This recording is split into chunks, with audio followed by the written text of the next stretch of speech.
Hechos que dan de qué hablar. Gladys en Éxitos.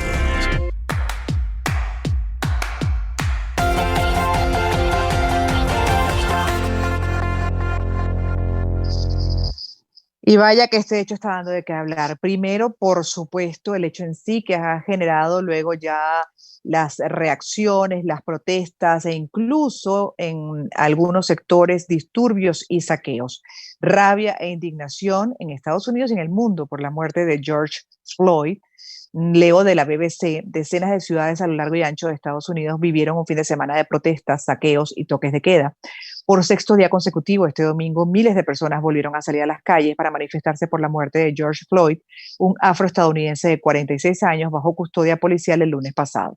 Casi 50 ciudades se sumaron a las protestas en más de una decena de estados. Las autoridades impusieron toques de queda. La mayoría de las protestas comenzaron de forma pacífica y varias se mantuvieron así, pero en una gran cantidad de casos los manifestantes se enfrentaron con la policía, incendiaron automóviles, destrozaron propiedades o saquearon tiendas, lo que llevó a activar la Guardia Nacional en 15 estados y también en la capital.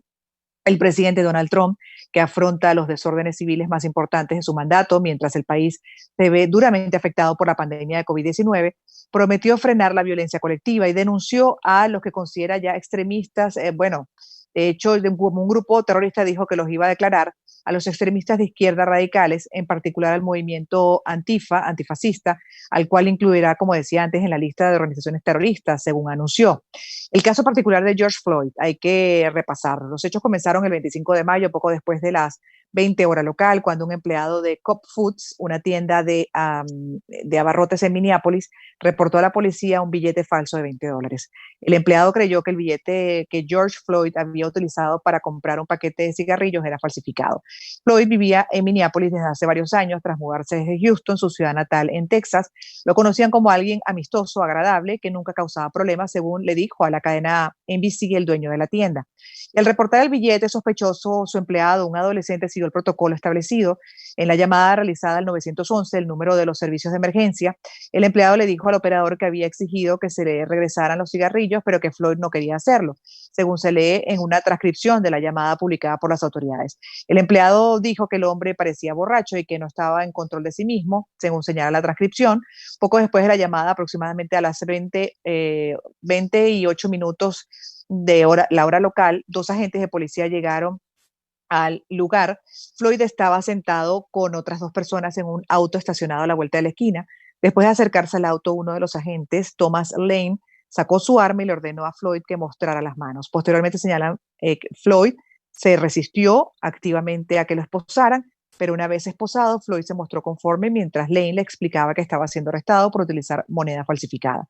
Fue cuando los agentes trataron de meter a Floyd en el auto patrulla cuando comenzó un forcejeo. Alrededor de las 20:14, Floyd se puso tenso, se cayó al suelo y le dijo a los agentes que era claustrofóbico, según indica el informe. Y en ese momento los testigos comenzaron a grabar a Floyd, que parecía estar en un estado de angustia. Estos momentos captados en múltiples teléfonos móviles y compartidos extensamente en redes sociales serían los últimos minutos de vida de Floyd. Floyd estaba siendo sujetado por los agentes cuando el oficial colocó su rodilla izquierda entre la cabeza y el cuello del estadounidense, quien decía no puedo respirar. Decía no puedo respirar varias veces y durante 8 minutos 46 segundos mantuvo la rodilla el policía sobre el cuello de Floyd. Según afirma el reporte de los fiscales, cuando habían pasado los primeros 6 minutos de ese periodo, Floyd dejó de reaccionar. Entonces lo pusieron en una camilla y lo llevaron en una ambulancia hacia el centro médico del condado de Hennepin. Lo declararon muerto casi una hora más tarde. Una historia terrible, por supuesto, de racismo y peor en una institución como la policía, que revisamos a continuación con un defensor de derechos humanos que vive en Estados Unidos, pero nos pide que reservemos el nombre por un tema de seguridad. Gracias por aceptar esta invitación. Este es un resumen, pero quisiera su punto de vista como defensor de derechos humanos, qué es lo que cree está ocurriendo. Lo que está pasando, lo que estamos viendo, en primer lugar, déjame decir, en reacción a lo que dice nuestro presidente, que es una organización extremista, antifa, que está organizando todo y haciendo eso, simplemente no es verdad. Lo que estamos viendo es una expresión orgánica de rabia del pueblo de los Estados Unidos.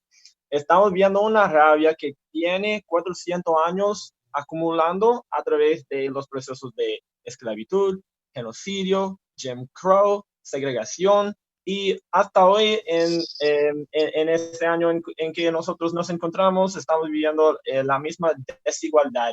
Y en esa circunstancia en particular de COVID-19, estamos viendo más que todo la desigualdad de nuestra sociedad. ¿Cómo puede ser que en una sociedad americana, en una ciudad americana, afroamericanos forman, vamos a decir, 15% de la población en la ciudad y más que la mitad de los muertos basados en COVID-19? La desigualdad de la sociedad es tan extremo, y en ese momento en particular estamos viendo no uno, no dos, pero tres instancias de muertos a manos de, sino policía, personas afiliados con departamentos policiales. Así que estamos viendo una rabia de toda clase de americanos, de personas negras, personas blancas, personas asianas, personas latinos. Todo el mundo está tomando la calle con la comunidad afroamericana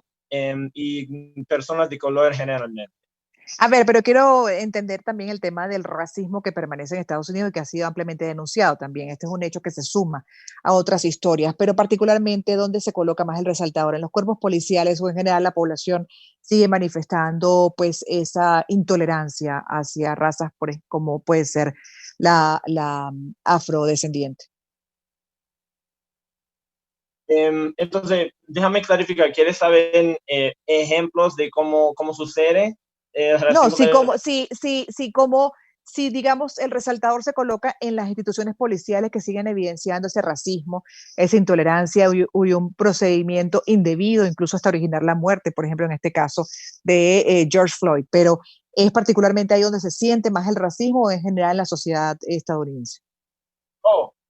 Pues sí, claro. Bueno, en primer lugar, el racismo en los Estados Unidos es institucional. Es decir que una de las demandas que tienen los manifestantes es reducir los fondos que el gobierno da a los departamentos policiales y pasar los fondos a los servicios sociales.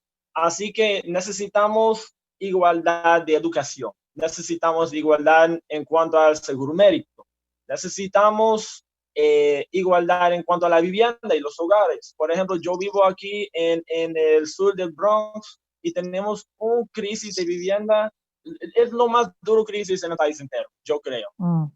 No debe haber en una ciudad con tanta riqueza como Nueva York una población de personas sin hogares como tenemos nosotros. Así que la violencia de la policía es un solo ejemplo de racismo. Es el racismo quizás más general, institucionalizado, como dice el invitado de hoy que tenemos, el defensor de derechos humanos, vive en Estados Unidos, nos reservamos el nombre por un tema de seguridad, pero fíjese, con relación a la denuncia que hacía Trump en cuanto a este grupo de izquierda extremo, ¿no?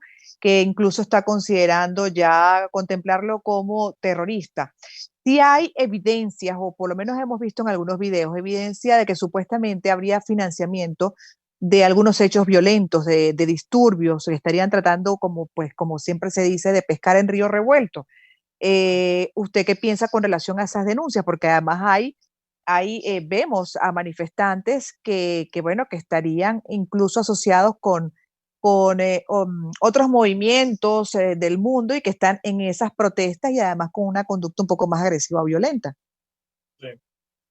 Bueno, en primer lugar, yo creo que tenemos que entender ese asunto de violencia de parte de los manifestantes de un punto de vista histórico. Es decir que yo puedo decir que la violencia es bueno o malo, lo que yo creo, pero el simple hecho es que vamos a ver violencia en la calle si el gobierno no hace nada frente a tanta injusticia y desigualdad.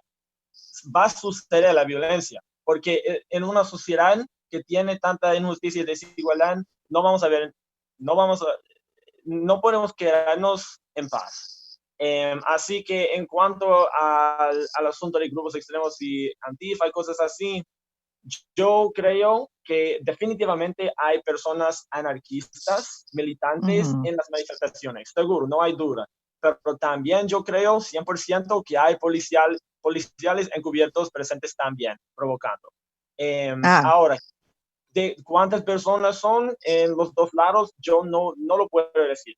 Lo único que yo puedo decir es que hay mucha rabia de varios grupos que están presentes. Hay manifestantes que quieren mantenerse pacíficos, hay manifestantes que sienten más militantes, y yo creo que también hay agentes policías en las manifestaciones.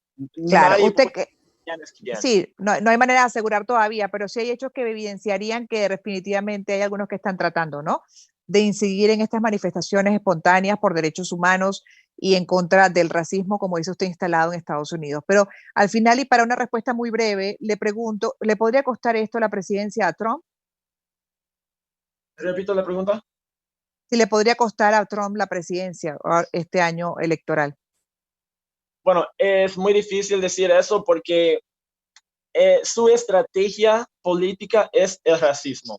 Y estamos viendo que está aumentando su lenguaje racista, entonces no lo puedo decir.